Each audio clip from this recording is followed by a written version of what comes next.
하나님 말씀 보십니다.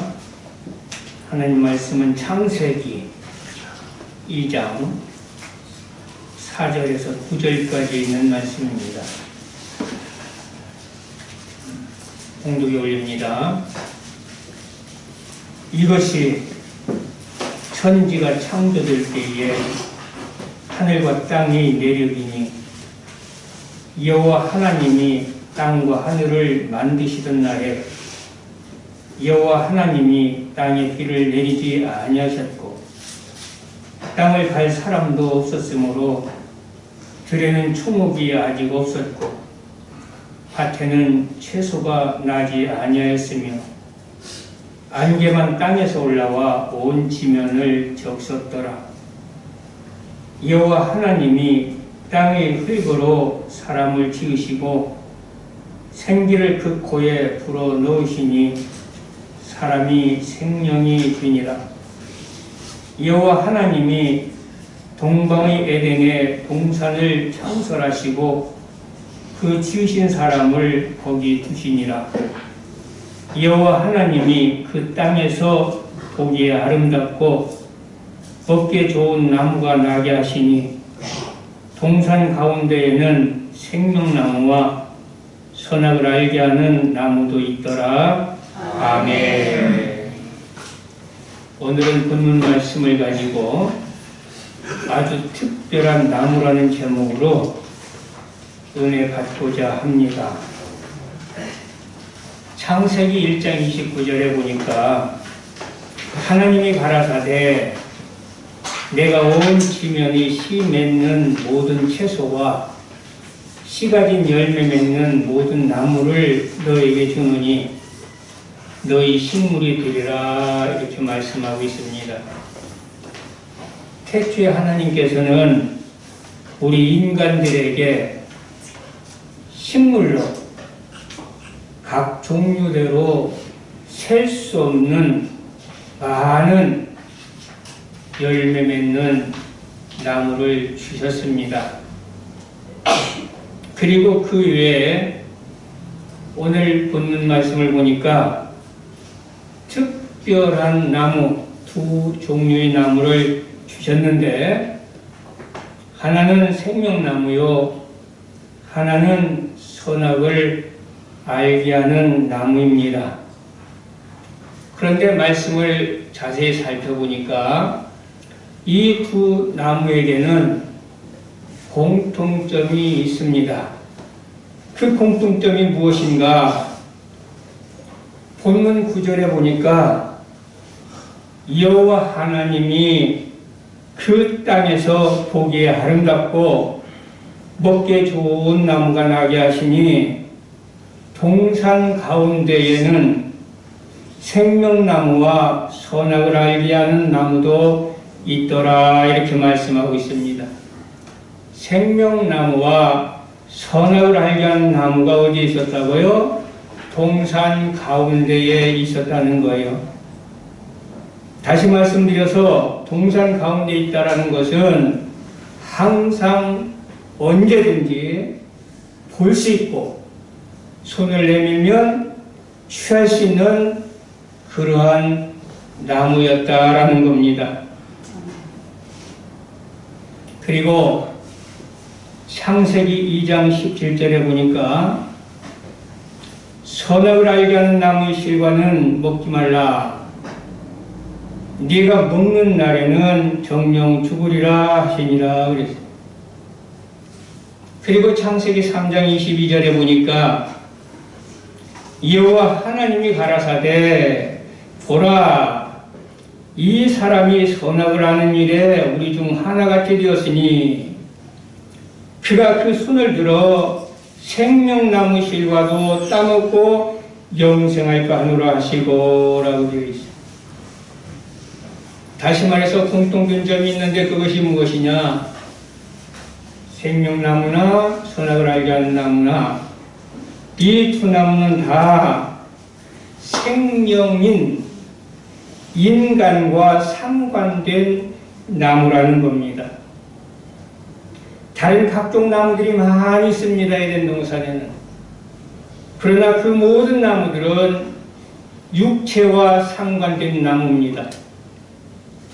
그러나 생명나무와 선악과 나무는, 선악을 알게 하는 나무는 영을 죽이기도 하고 영을 살리기도 하는 영과 상관된 나무라는 겁니다.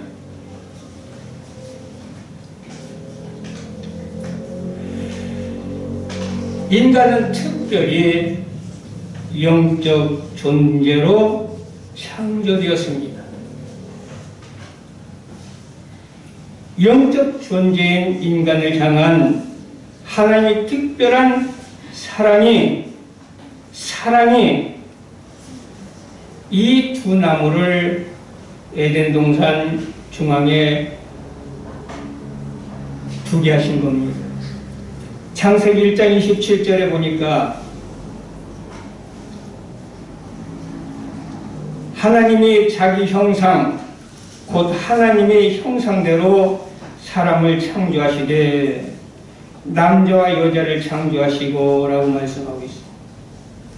창세기 2장 7절에는 여호와 하나님이 흙으로 사람을 지으시고 생기를 그 코에 불어넣으시니 사람이 생명이 된지라 이렇게 말씀합니다. 이처럼 인간은 특별히 영적 존재로 창조됐다는 거예요. 창세기 2장 19절에 보면 들짐승과 새들도 하나님께서 창조하셨어요. 그런데 들짐승과 새들은 어떻게 창조했느냐? 다 흙으로 지으셨다 이렇게 말씀하고 있어요. 근데 사람은 달라요. 들짐승과 새들은 흙으로만 지어졌지만 우리 인간들은 흙으로 지으시고 그 코에 생기를 불어넣어서 생명이 되게 하셨다는 거예요. 이처럼 특별하게 인간을 지으셨다는 것은 하나님께서 특별히 우리 인간을 사랑하신다는 겁니다. 그래서 동산 중앙에 선과 악을 알게 하는 나무 그리고 생명나무를 주셨는데 그것을 주신 이유는 우리를 특별히 사랑하기 때문에 우리 영혼을 보존하라고 주신 나무라는 것입니다.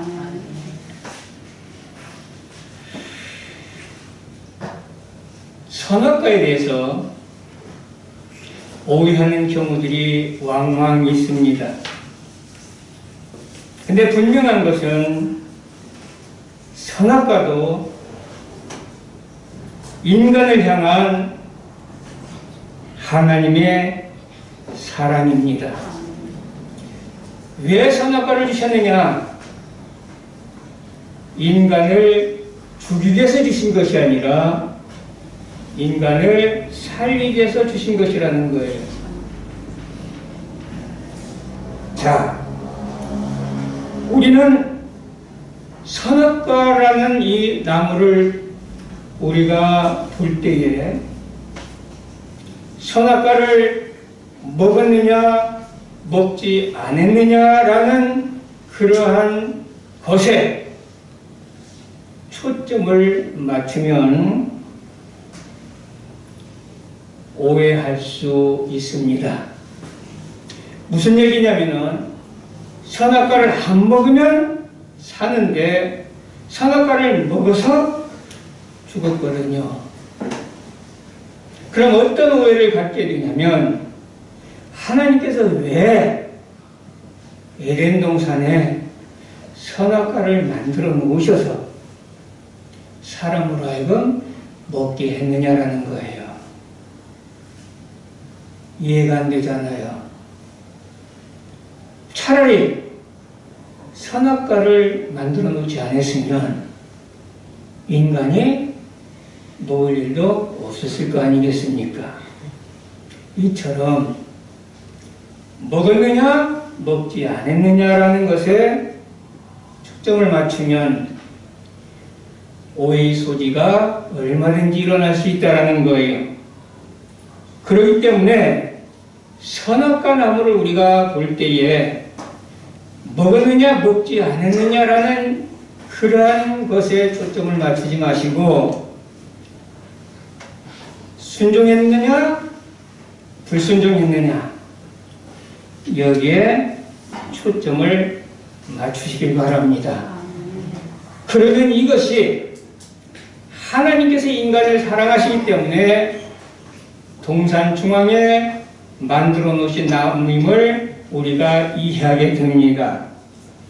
자, 보세요. 선악과 나무를 만들어 놓지 않았으면 따먹질 않았기 때문에 인간이 죽지 않을 수 있지 않겠는가?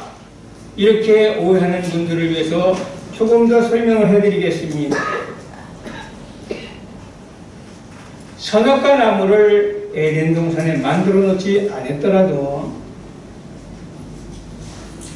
오히려 인간은 더 죽을 수 있었어요. 그것은 무엇이냐면 선악과를 만들기 전에 이미 불순종이라고 하는 그러한 죽을 수밖에 없는 죄라는 것이 있었습니다. 그것이 바로 뭐냐? 사단이 본래는 천사장이었었죠. 하나님 말씀에 불순종했습니다.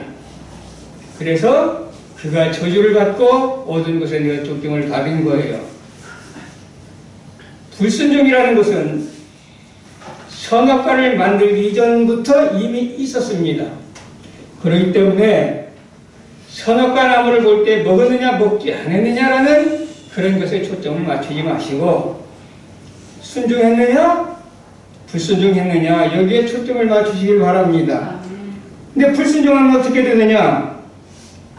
신명기 28장 15절에 보니까 네가 만일 네 하나님 여호와의 말씀을 순종하지 아니하여 내가 오늘날 네게 명하는 그 모든 명령과 규례를 지켜 행치 아니하면 이 모든 저주가 네게 임하고 네게 미칠 것이니 그랬어요.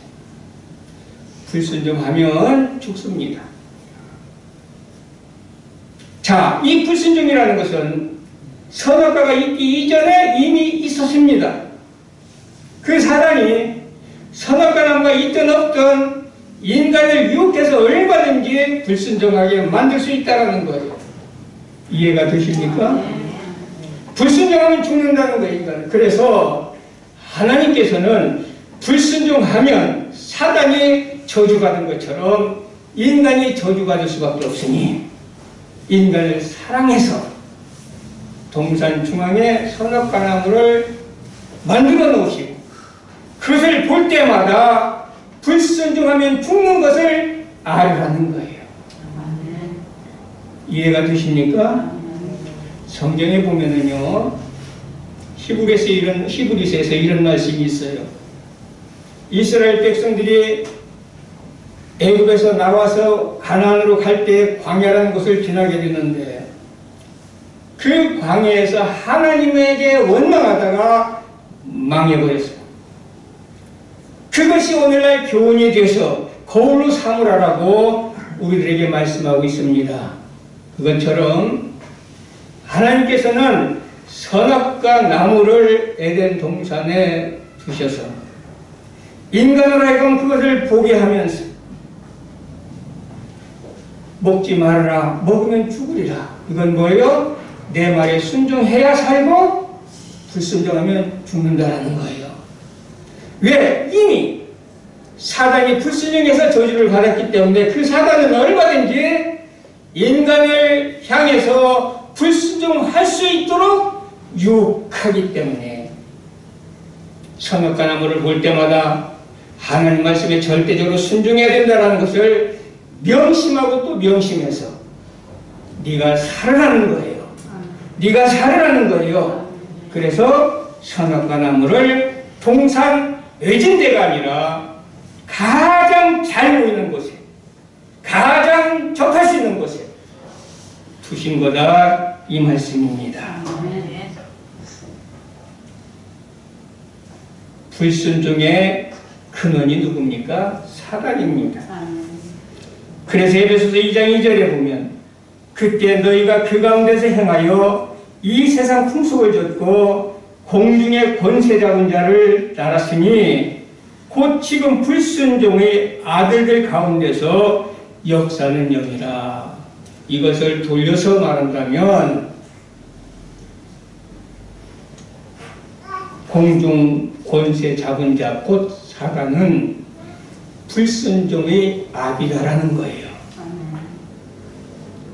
그렇기 때문에 에베소서 5장 6절에 말씀하고 있습니다. 누구든지 헛된 말로 너희를 속이지 못하게 하라. 이를 인하여 하나님이 진노가 불순종의 아들들에게 임하나니 그랬어요. 그래서 사단은 우리 인간을 죽이려고 어떻게 유혹해요?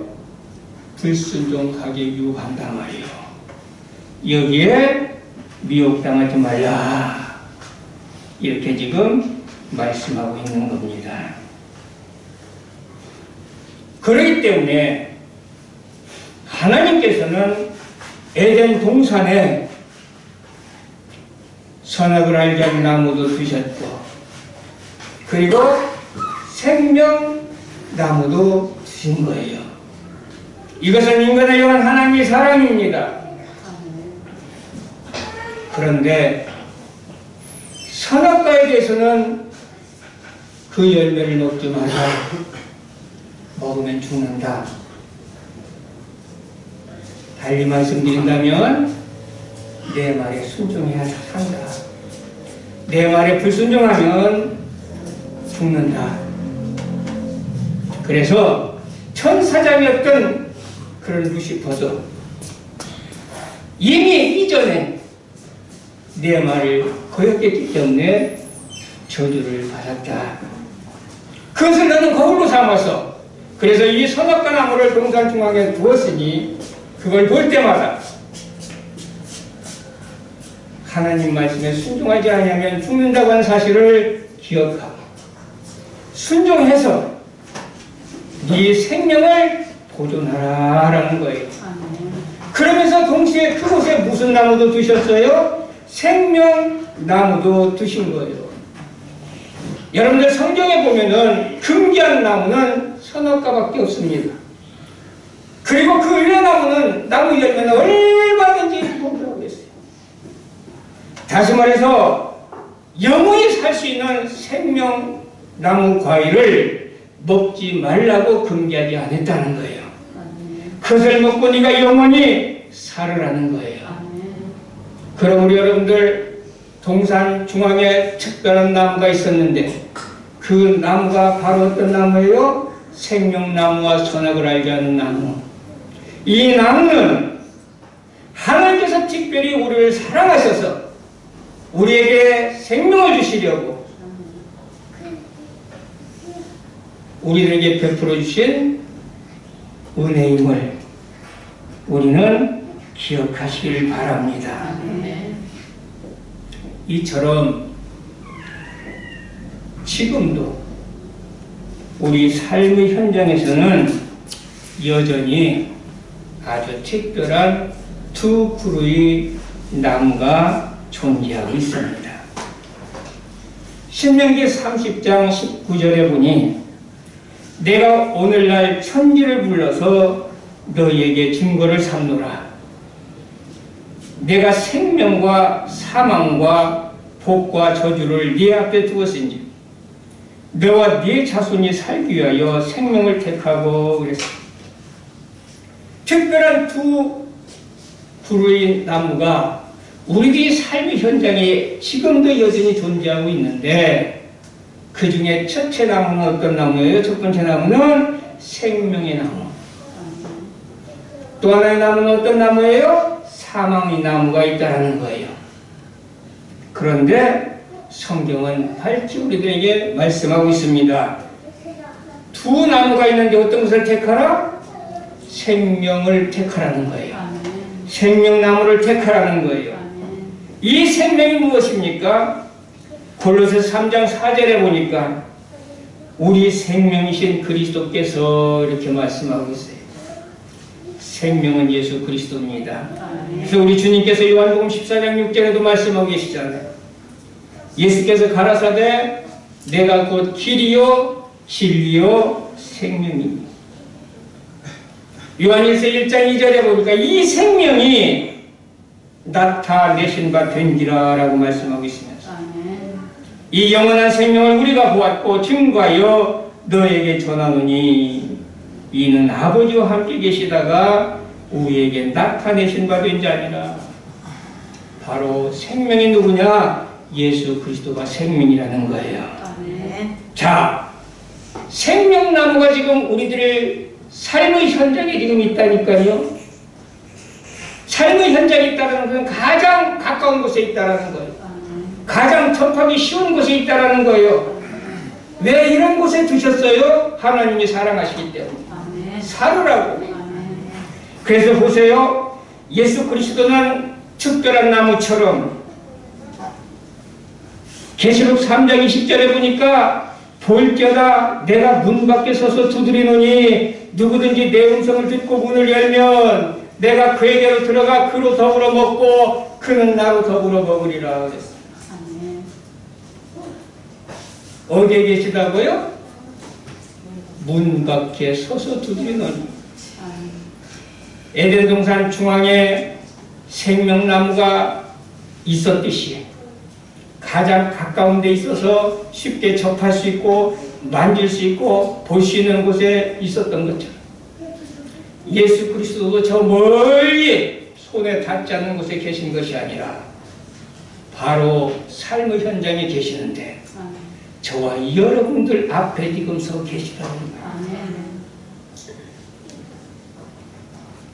그리고 누가복음 5장 31절에 32절에 보니까 예수께서 대답하여 가라사대 건강한 자에게는 의원이 쓸데없고 병든 자에게라야 쓸데있나니 내가 의인을 부르러 온 것이 아니요 죄인을 불러 회개시키려 왔노라.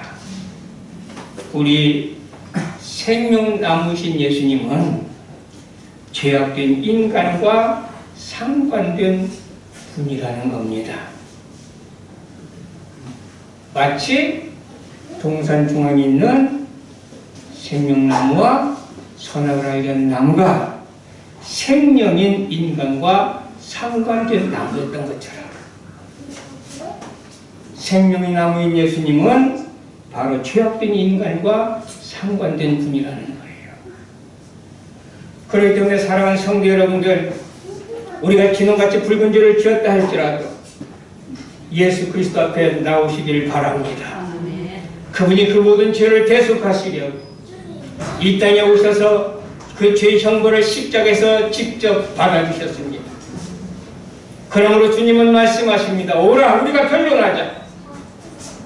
내가 지금같이 붉은 죄를 지었을지라도 눈과 같이 양털처럼 희게 되리라.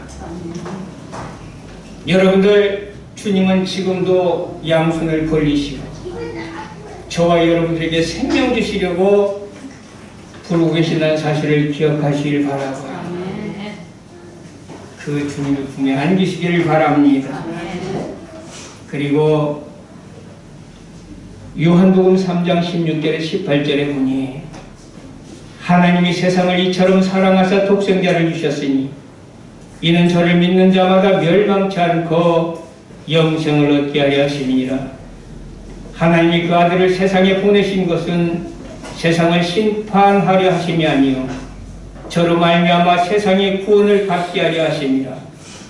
저를 믿는 자는 심판을 받지 아니하는 것이요 믿지 아니하는 자는 하나님이 독생자의 이름을 믿지 아니하므로 벌써 심판을 받은 것이니라. 동산 중앙에 있는 두 그루의 나무는 인간을 향한 하나님의 특별한 사랑의 선물인 것처럼 예수 그리스도는 생명 되신 예수 그리스도는 하나님이 저와 여러분들을 너무너무 사랑해서 주신 선물인 줄을 믿으시길 바랍니다. 이제 말씀을 맺습니다. 동산 중앙에 하나님께서는 선악을 구별할 수 있는 나무를 주셨고, 그리고 생명나무를 주셨습니다. 이 나무의 공통점은 동산 가운데에 있었다는 겁니다. 이것은 무엇이에요? 인간을 하여금 저 멀리 있어서 접근할 수 없도록 하는 것이 아니라 얼마든지 접근해서 만지고 보고 먹고 하게 하셨다는 거예요. 그리고 이 두 나무는 다른 들짐승과 새들, 그들을 위해서 주신 것이 아니라 하나님께서 특별히 하나님의 형상으로 창조하신 그 코에 생기를 불어넣어서 생명이 되게 하신, 그래서 생명인 우리 인간들에게 하나님께서는 살리기 위해서, 그 생명을 보존케 하기 위해서, 그 영을 보존케 하기 위해서 이 두 나무를 주셨다는 겁니다. 그리고 선악과든 생명과든 이 나무를 동산 중앙에 주신 것은 하나님께서 우리를 사랑하시기 때문에, 너무너무 사랑하시기 때문에 우리들에게 주신 특별한 사랑의 선물이라는 거예요. 지금도 우리들의 삶 속에 두 그루의 나무는 존재하고 있습니다. 한 그루의 나무는 생명나무, 또 한 그루의 나무는 불순종하면 죽는다고 하는 그러한 불순종의 나무. 우리 사랑하는 성도 여러분들, 우리 주님은 말씀하십니다. 너와 네 자손이 살기 위하여 생명을 택하라고. 우리 사랑하는 성도 여러분들, 이 생명나무가 무엇입니까? 예수 그리스도가 생명나무예요. 예수 그리스도가 생명나무. 생명과를 따먹으면 삽니다. 여러분들 예수님을 만나면 삽니다. 그러므로 무엇보다도 불순종하는 쪽을 택하지 마시고, 예수님을 거절하는 쪽을 택하지 마시고, 순종하여서 예수님을 만나시기를 바랍니다. 그러면 여러분들은 삽니다. 아무쪼록 사랑하는 성도 여러분들, 지금도 우리들에게는 투구로나무가 주어졌는데 예수 그리스도라는 생명의 나무가 있고 예수 그리스도를 거절하는 불순종이라는 선악과 나무가 있습니다. 예수 그리스도를 거절하는 불순종이라는 선악과 열매를 먹지 마시고 예수 그리스도라고 하는 생명나무 열매를 먹어서 영원히 사는 복된 자 되시기를 주님의 이름으로 축복합니다. 고마우신 하나님 아버지의 은혜를 감사드립니다. 에덴 동산에 특별한 두 그루의 나무가 있었듯이 오늘도 우리들이 삶의 현장에 이 특별한 두 나무가 있습니다. 옛날 우리들의 조상 아담과 하와가 불순종의 그러한 선택을 함으로 죽었던 것처럼 우리가 오늘날 하나님 말씀에 불순종하여 죽는 자 되지 않게 해주시고 생명나무 과일인 예수 그리스도를 영접함으로 영원히 사는 복된 성도들 되게 하여 주옵소서. 감사하며 예수님 이름으로 기도드리옵나이다. 아멘.